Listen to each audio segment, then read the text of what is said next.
ഇവിടെ ഒരാള് നിസ്കാരപ്പായിൽ നിന്ന് എഴുന്നേക്കുമ്പോൾ മലക്കുകൾ അവിടെ നിൽക്കും.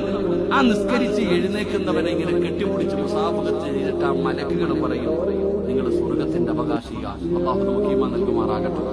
നിസ്കരിച്ചിട്ട് എഴുന്നേക്കുന്ന ഒരു മനുഷ്യനോട് ഇന്ന് ഇശാ നിസ്കരിച്ച് നിങ്ങൾ പള്ളിയിൽ നിന്ന് ഇറങ്ങുമ്പോ ഈ ഇരിക്കുന്ന നിങ്ങളിൽ ചിലരോട് മലക്കുകൾ മുസാഫഹത്ത് ചെയ്തിട്ട് പറയാ, അല്ലാഹു നിന്റെ പാപം മുഴുവനും പുറത്തു തന്നിരിക്കുന്നു, നീ സ്വർഗത്തിലാട്ടാ, നിന്റെ പാപം പുറത്തു, സ്വർഗത്തിന്റെ ലിസ്റ്റിൽ നിന്റെ പേര് വന്നു, വോട്ട് ലിസ്റ്റിലല്ല, സ്വർഗത്തിന്റെ ലിസ്റ്റിൽ നിന്റെ പേര് വന്നു, അൽഹംദുലില്ലാ, നീ സന്തോഷത്തോടെ പൊക്കോ എന്ന് മുസാഫഹത്ത് ചെയ്ത മലക്കുകൾ പറഞ്ഞുവിടും.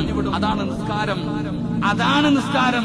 നബിതങ്ങൾ ഉണക്കമരത്തിൽ നിന്ന് ഇലകൾ പൊഴിഞ്ഞു വീഴുന്നത് പോലെ നിസ്കരിക്കുന്നവൻ, സുജൂദിൽ കിടക്കുന്നവൻ, അവന്റെ പാപങ്ങൾ തലയുടെ പെരടിയുടെ മുകളിൽ വന്നിരിക്കും.